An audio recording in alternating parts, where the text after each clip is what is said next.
the second course, I wanted to move on and to speak a little about unsupervised learning, and usually the model you use to do unsupervised learning with the probabilistic model you can use to do unsupervised learning and mixture model. I also updated a little the organization of a lecture. So we did first course naive-Bayes classifier. We do mixture model today, and maybe we'll not have time to do everything in the half an hour which is left. And so next course we'll continue a little with the mixture model. And the idea of the third course was to dig a little more into the EM algorithm, which is the estimation method we use for mixture model, but which is a very general method. So I wanted to give relatively a general overview of how you can use EM, because we will use that then in the following. We will use that a lot when we will learn hidden Markov models and Bayesian networks. So it's kind of good to have maybe to have a general introduction about EM so that we have the concept for later on. So what are the goals for today? We want to let's say summarize a little what is unsupervised learning, like we did for supervised learning. And we'll see how, when we do, there are multiple types of unsupervised learning, but when we do clustering, how we can understand that, how we formulate the problem from a probabilistic perspective. And this will be with mixture model, and we want to understand how we parameterize this mixture model. You will see it's very simple, but mixture models are very, very powerful, I think. That's a very powerful way to account for heterogeneity. And we'll see how we can train a mixture model. So just to remind you, we saw what is supervised learning. We have our training data, which is annotated with an output value, so which is the class, for instance, or a real value. And we want to predict this output given the data. So if you want to do, let's say, if you would like to say that you're learning, you're making your machine learn. But in this case, the machine is learning with a teacher, which is telling the machine each time the machine proposes a prediction, proposes an answer, and the teacher can say, okay, this is good, this is not good. And so that's somehow the easy, you can think of that as a relatively easier task from what you're doing when you're doing unsupervised learning, because in this case, we only observe the data X.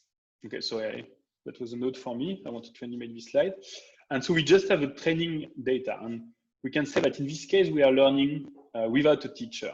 So we just want to find in this training data if there are like interesting patterns. And this is very, as you see already, the definition starts to be quite loose, because what is interesting, what is a pattern, it depends how you look at that. And so you can, in terms of pattern, you can think about two basic simple questions when you want to look at pattern in the data. The first thing you want to do is that to see if in your data you have some groups of points which tend to be more next to each other than other groups of points. And this is clustering. This is what we will do today.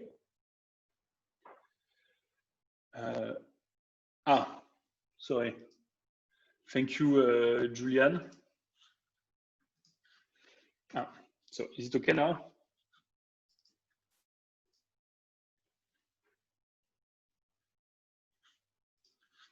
But I cannot get the chat. I see. Okay, it's okay. Okay, so I think you can see you can see the screen. Thanks. Okay, and so we want to see the interesting pattern in the data. And so here I showed an example from biology, where you have in fact yeast. You know, those are Hefe. So sorry. What is small microorganisms which are responsible for bread and beers, for instance, and those were grown over a certain amount of time. And in this experiment, people, they monitored many genes, so many of the genes and their expression level in this yeast over time. And one question one could ask is that, do you have groups of genes which tend to behave in the same way? So can I cluster like from this mess of time courses, can I cluster typical patterns of genes? So you can see some genes go up, some genes go down. And so that's the typical question you want to ask with clustering. You want to partition your data into groups. But so that's one way of finding pattern. The other way, and I think that's something you already did in some other courses, is to see if you can project, if you can simplify the data on a limited number of factors. And so you call that latent factor representation. So it just means that you want to summarize the data over simpler features. And if we have time, we will look at that in lecture 9 and 10, which is the latent dirichlet association and a probabilistic view on principal component analysis, which I think you already did. And this is what I showed here on a, like, let's say, interesting example. So that's what you want to do. Often you want to have a way to summarize high-dimensional data on a 2D or 3D space so that you can visualize which data points are the same, or so you can group them according to this projection, or you can extract principal components. So you can extract, let's say, so directions which are important in explaining the difference you see in your data. And here you see it's a principal component analysis made from faces, which were like already kind of registered so that they are adjusted to be on the same level. And you can see with principal component analysis, the first principal component allow to let's say divide the characteristic of a phase in different way. But so principal component analysis is just one of multiple latent factor representation techniques. And so we'll see hopefully this other unsupervised learning task in the end of the course. Okay. Okay, so we'll do clustering for this course. I just wanted to show a typical example. So one very classical example, which I resisted to do that for the project, but what will be interesting is that you have a lot of purchase history from people in the store. And so you know what people are buying, which type of items people are buying together, and you want to define groups of customers. So typical patterns, so you know, like the 40-year-old housewife or the student, etc. And that's a way for a company that's for a supermarket that's very understandable, so that they want to have those typical pattern of buying in order to think about how they can advertise some product, and also to make some prognosis on their stock. There are other projects in astronomy where people look at star, and based on the characteristic of the star, they are proposing some clustering. And there is another example I showed in the first course, which is also an example of clustering. It's for image compression, where in fact the idea is that you take a complete image and you make the hypothesis that there will be, in most of the image, there should be some of the pixel which will have the same color, or here the same gray level. And so you propose to group, based on the gray level, you will propose to group groups of pixels which have the same level into one class representative. And this is here an example of doing a clustering on all the points of the image on small blocks, and re-encoding the image after this clustering. And I think that's the type of compression effect you're used to now, and you see that's a very common use. So how can we write the clustering problem from a very, let's say, like I did for classification? What is the machine learning task? So for clustering, the idea is to find a partition of the of all our variables in K cluster. So we make the hypothesis that we can compare the examples. Our examples are XY. We can compare them by computing a dissimilarity measure, let's say, a distance d between all the points. And so when you think the combinatorial formulation of clustering will be just given this distance, we want to minimize, we want to find the set of cluster C such that the distance, the scatter, so the sum of the distance between all the points in the cluster is minimized. And you can see that's relatively intuitive. If I have this clustering here, with free cluster, I fix the number of cluster. I free cluster the within cluster point scatter. So the sum of the distance is smaller than within this cluster. But I mean, you all did a little of combinatorics, and you can see that as soon as we go above free cluster on 10 or 20 points, if we want to get the best solution, we end up with a combinatorial explosion. So this solution is not possible in practice. So one way of going is that if we think we have quantitative variables, so real valued p-dimensional elements, we can think about using Euclidean distance between the points, like that, and then we can show that this within cluster point scatter summarizes to a sum over the cluster of the distance of the points to a class representative, which is some kind of a barycenter, which is the mean according to this Euclidean distance over the points of a cluster.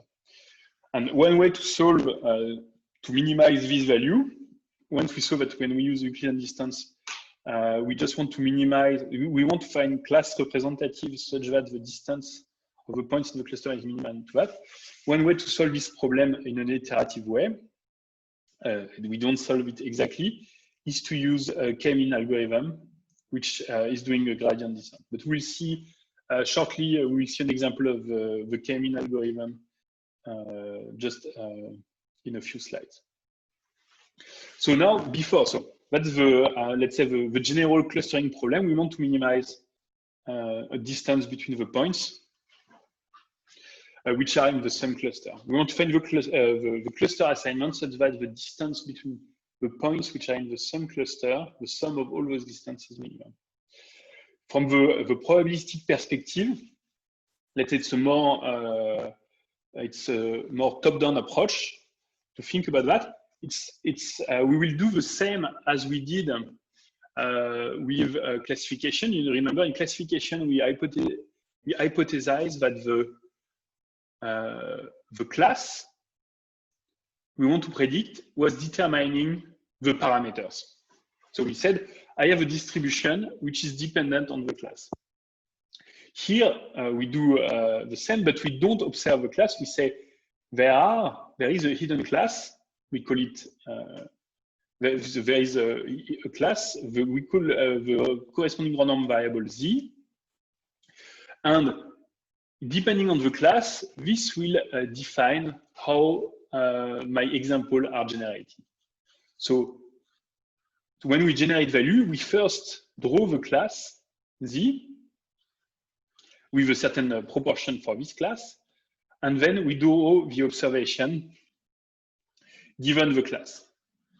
So you see it's very similar from the classification framework, except that here we never know what is the class, and so we will need always to integrate over those possible classes. And so here, so what is the difference? So I showed here this example of height versus weight we had in the last course, where we knew which we had two classes, so male and female, and they were colored. Here, when we are doing this this kind of clustering, we don't have the class which are observed. We just make the hypothesis that there is an heterogeneity and that we have two different parameters which are generating the value. And so if we think about a Gaussian mixture model, which will be for this example, you see we have with two classes. What will be the parameters we need to define to describe this model? We first need to define what are the proportion of each of the elements. So class 1, proportion for class 1 and class 2. Then we have the mean of height and weight for class 1. What do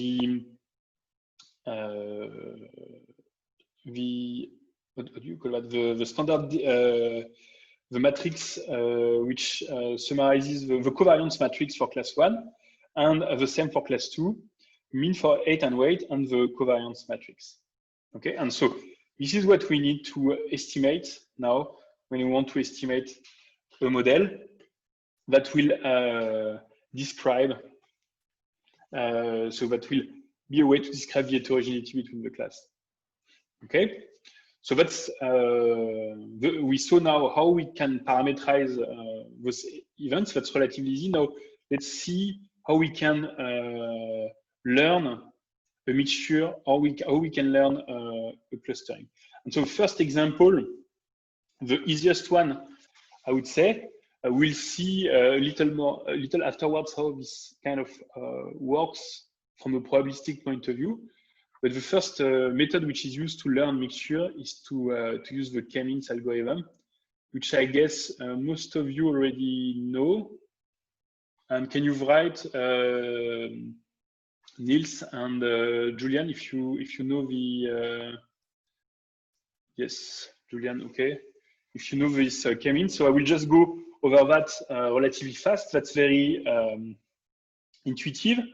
How does it work? You first start with random initialization of your cluster center, and you will iterate allocation of the points to each of the cluster, and you use the points which were allocated to update your cluster representative. So you see we drew at random 3 cluster center, red here, blue here, and green here. Each point in the dataset is allocated to its nearest center. So it's kind of tessellation, a tiling. Okay, and once we allocated the points, we use the allocation of the points to update the cluster center. And you can see here directly the cluster red moved a little down, the green a little to the right, and the blue a little to the left. And we continue like that until the cluster center do not change. And so with this algorithm, you see that somehow we will just have a sequential way of updating the points, of updating the cluster center and the class allocation for all of the points. And the allocation is always fixed so each point can only belong to only one cluster here with a K-mean.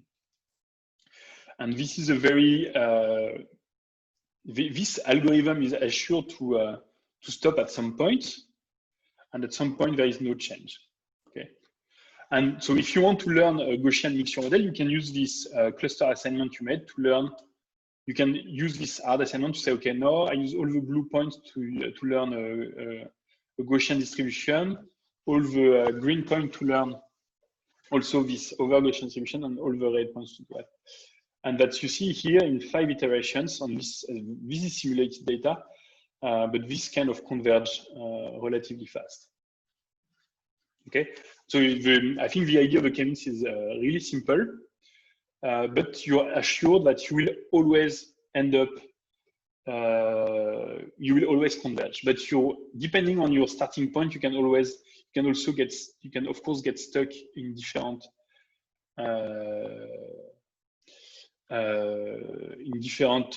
type of configuration. So you need to do multiple run usually of the K-means before.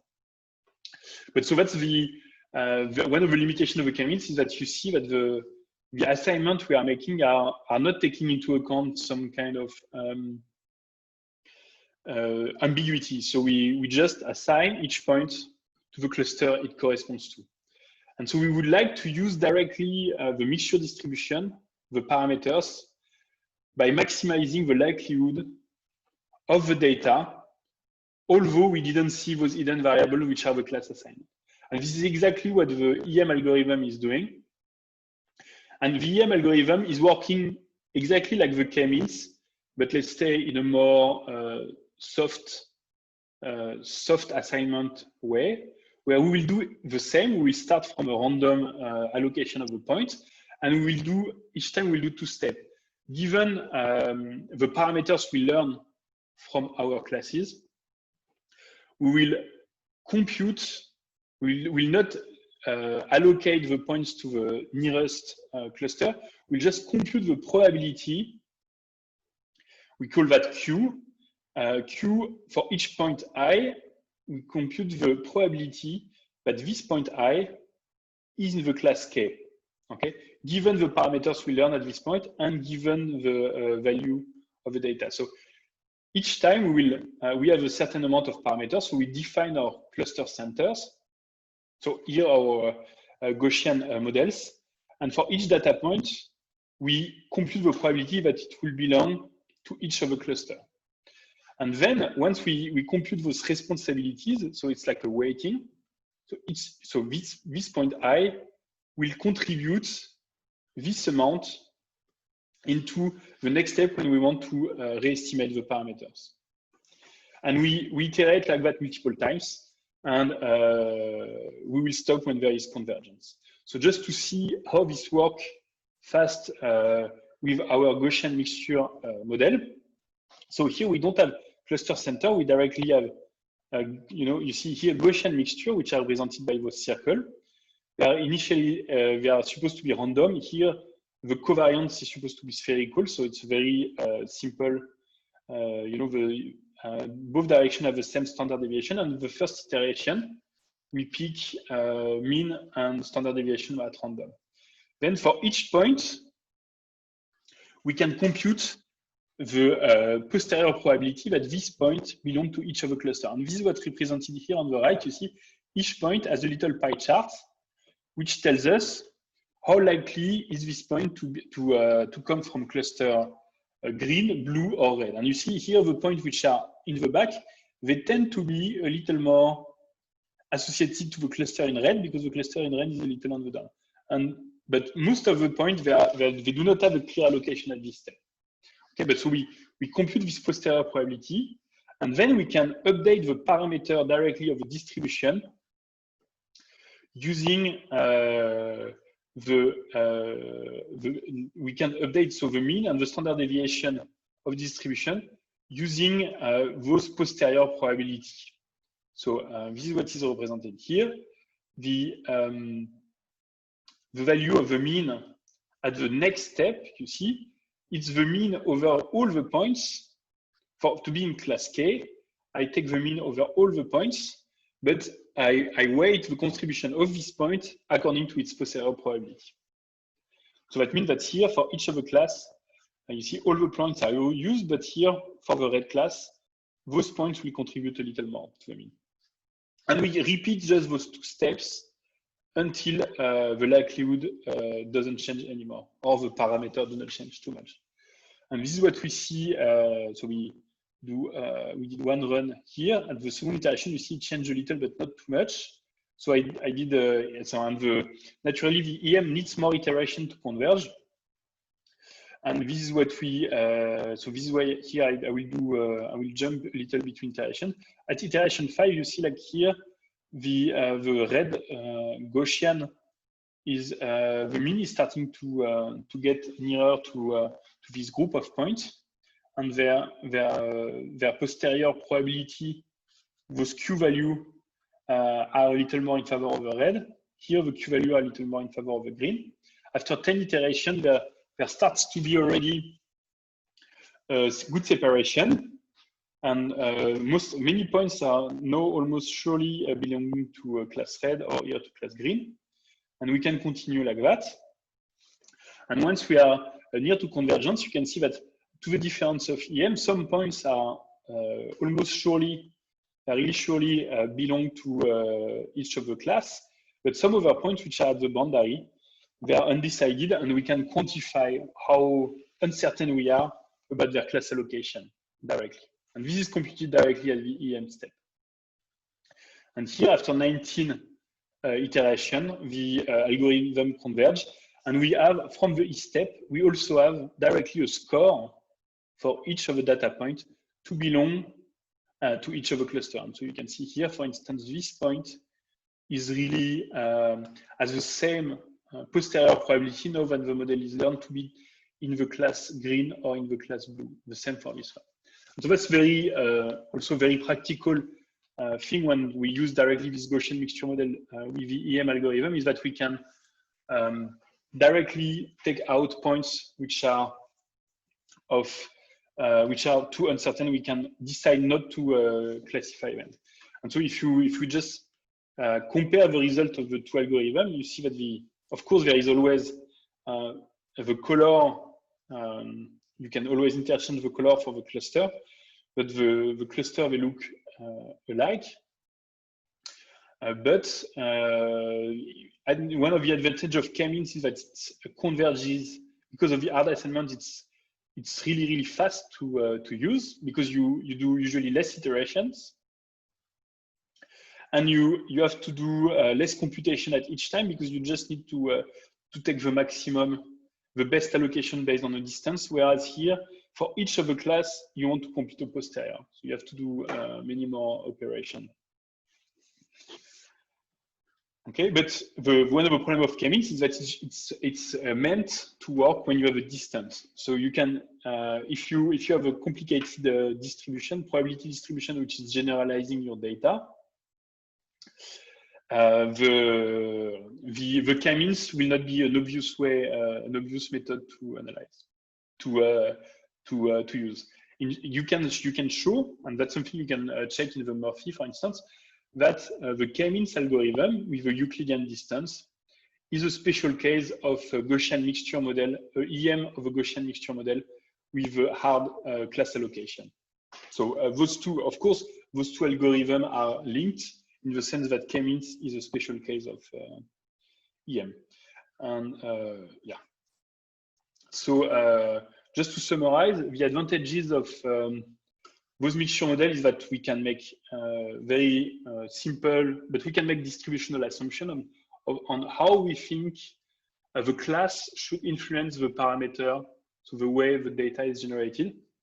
And we can assess directly the fit of the data by computing the likelihood of our data.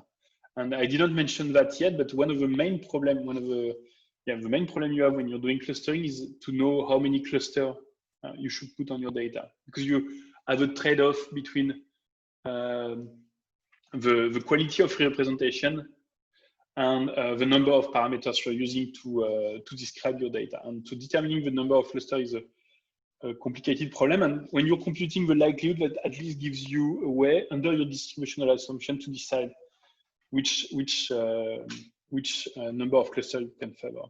And if your fit is relatively is good, you can simulate from your distribution, so you can simulate your mixture, which is practical. So the problem you have with the mixture model is that sorry, you need to do those distributional assumptions, and if they are wrong, like for classification, they can have a negative impact on your clustering. And if you're using the EM algorithm, also the K-means algorithm, it depends heavily on the initialization you're using. And this, you're assured that your EM algorithm will converge, but it will only converge to a local maxima of a likelihood.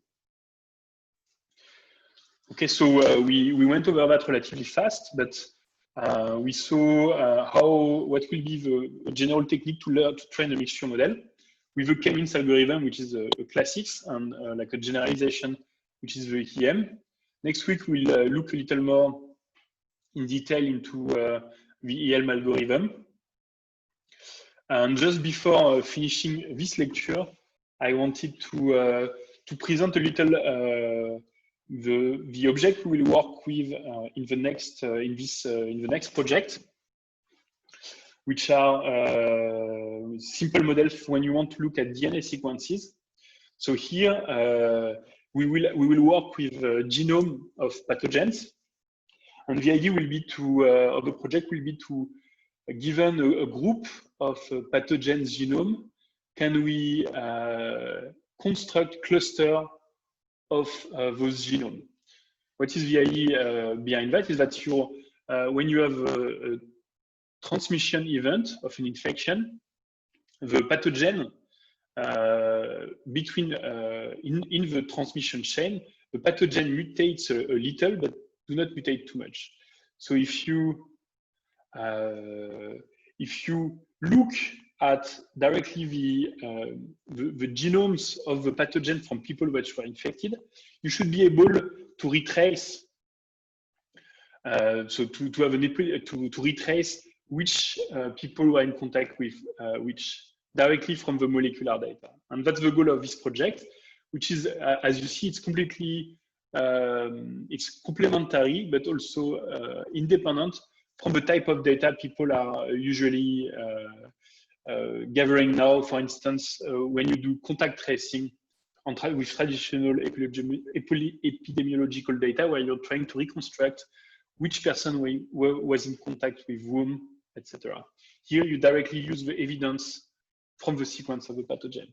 So, but to do that, we'll have to work with DNA sequences, and you know, DNA sequences. So your DNA, we can represent that as a string, which is written in an alphabet of 4 letters, A, C, G, T.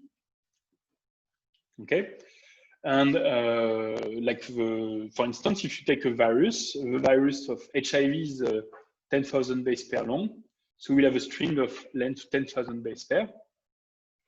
And a way to summarize the variability you could have in the sequence along the positions in the sequence is to have a model which tells you what is the probability to see a letter at each position. So here we have, let's say, a group of sequences which we know are involved in the same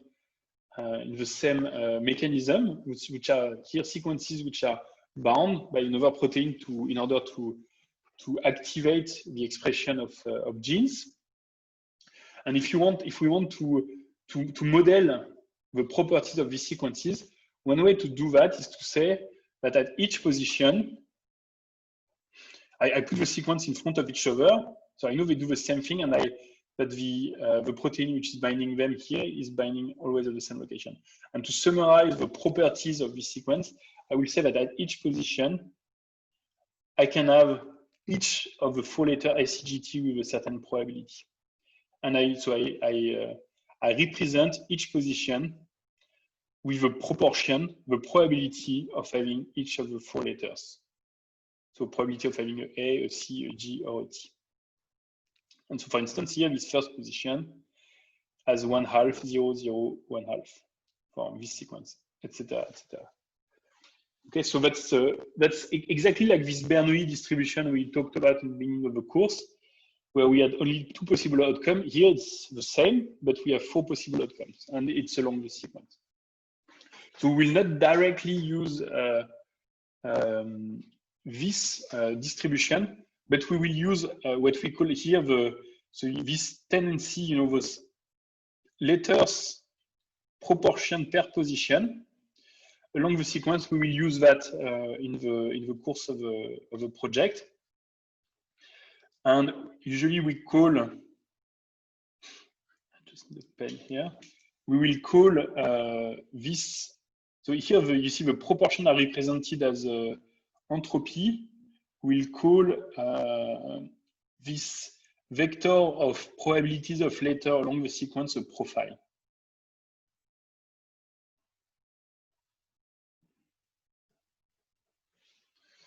It's a profile, it's a matrix.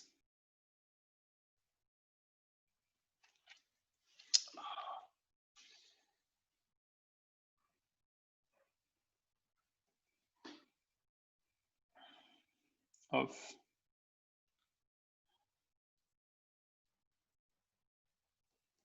letters probabilities along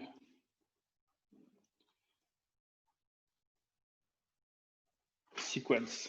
Okay. And so this was just a short introduction, and we will see the rest. I think you will see with the project how it goes. So, and that's all for the course of today. Sorry, it took a little